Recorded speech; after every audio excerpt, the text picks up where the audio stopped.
مفتی طارق مسعود special. جو لوگ جوانی میں زنا کرتے ہیں، ایک بار کریں گے، دو بار کریں گے، ان کو زنا میں بھی لذت نہیں رہتی، پھر وہ عادت پڑ جاتی ہے حرام کی، گند میں منہ مارنے کی، لیکن وہ لذت نہیں رہتی۔ اور جب عمر آہستہ آہستہ بڑھتی ہے، بڑھاپا آتا ہے، تو ٹھڑک باقی رہ جاتی ہے، زنا کرنے کی طاقت ختم، مچلتا رہتا ہے، ہر وقت سسکیاں لیتا رہتا ہے، ایک ٹینشن ساری زندگی کی۔ لیکن طاقت کیا ہو گئی؟ خوب سمجھ لیں، جو جوانی میں زنا کرتا ہے، خوب سمجھ لے، بڑھاپے میں زنا کا جذبہ کبھی بھی ختم بول لینا نہیں ہوتا۔ اس خوش فہمی میں نہ رہنا کہ ہم جوانی میں زنا کر رہے ہیں تو بڑھاپے میں خود ہی چھوٹ جائے گا، نا نا نا نا نا نا نا، یہ بہت بڑی بھول ہے۔ زنا کا شوق بڑھاپے میں، اگر جوانی میں نہیں چھوڑا زنا تو بڑھاپے میں یہ شوق ختم نہیں ہوتا۔ اب خود سوچو، ایک چیز کا شوق باقی ہے لیکن اس کی طاقت ختم ہو گئی، تو کس قدر ٹینشن ہے، کس قدر عذاب ہے یہ۔ جن لوگوں کو جوانی میں لڑکوں سے بدفعلی کی عادت ہو، خوب سمجھ لو، بڑھاپے میں یہ عادت کم نہیں ہوتی بلکہ بڑھتی ہے، لیکن برائی کی طاقت ختم ہو جاتی ہے۔ ایسے لوگوں کا بڑھاپا جوانوں سے زیادہ بدتر گزرتا ہے، بہت خطرناک۔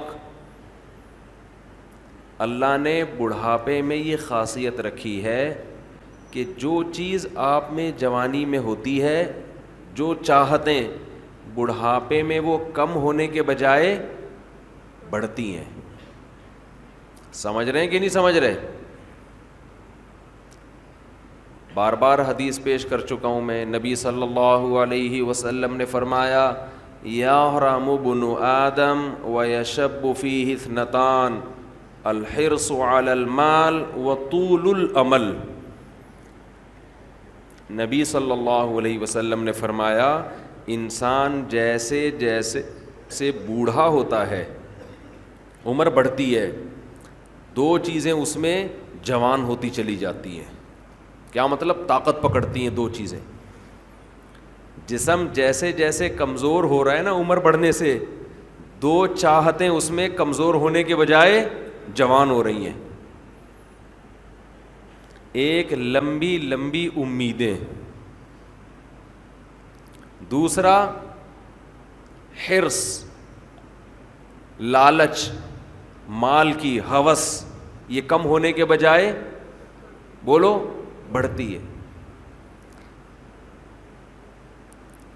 پہلی بات تو یہ سمجھ لیں کہ نبی نے یہ نہیں فرمایا کہ انسان جیسے جیسے بوڑھا ہوتا ہے دو چیزیں پیدا ہوتی ہیں، یہ نہیں فرمایا، بلکہ فرمایا دو چیزیں، دو برائیاں جوان ہوتی ہیں۔ جوان وہی چیز ہوتی ہے جو پہلے پیدا ہو چکی ہو۔ اس حدیث کا صاف مطلب ہے کہ جوانی میں اگر ان دو چیزوں کو ختم کر دیا، برائیوں کو، تو پھر بڑھاپے میں یہ دو چیزیں جوان نہیں ہوتی۔ جب ہیں ہی نہیں تو جوان کہاں سے ہوں گی؟ اور اگر جوانی میں ان دو برائیوں کو آپ نے ختم نہیں کیا تو اس امید پہ مت رہنا کہ جب بوڑھا ہو جاؤں گا تو یہ دو برائیاں مجھ سے ختم ہو جائیں گی، نا نا نا نا، بڑھاپے میں یہ بڑھیں گی۔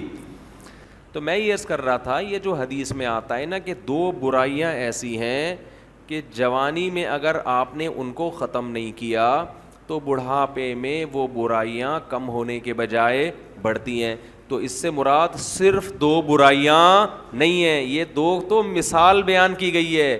مطلب یہ کہ انسان میں جتنی خواہشات ہیں، اگر جوانی میں ان خواہشات کو ختم نہیں کیا تو بڑھاپے میں وہ خواہشات کم نہیں ہوں گی بلکہ اور زیادہ بڑھ جائیں گی۔ لوگ کہتے ہیں بڑھاپے میں تو انسان کمزور ہو جاتا ہے تو خواہشات بڑھیں گی کیسے؟ او بھائی خواہش کو پورا کرنے کی طاقت ہونا الگ چیز ہے, خواہش کا جذبہ پیدا ہونا الگ چیز ہے, طاقت نہیں ہوگی. نبی صلی اللہ علیہ وسلم نے جو مثال دی ہے نا کہ دو چیزیں جوان ہوتی ہیں, تو وہ دو برائیوں سے مراد صرف دو نہیں ہیں, بلکہ جو بھی بری خواہشات ہیں بڑھاپے میں کم ہونے کے بجائے بڑھتی. اسی طرح اچھی خواہشات اگر جوانی میں اچھی عادتیں ہیں تو بڑھاپے میں وہ اچھی عادتیں کم ہونے کے بجائے جوان ہوتی. اگر آپ کو جوانی میں اللہ سے محبت ہے, بڑھاپے میں یہ محبت اور زیادہ بڑھ جائے گی.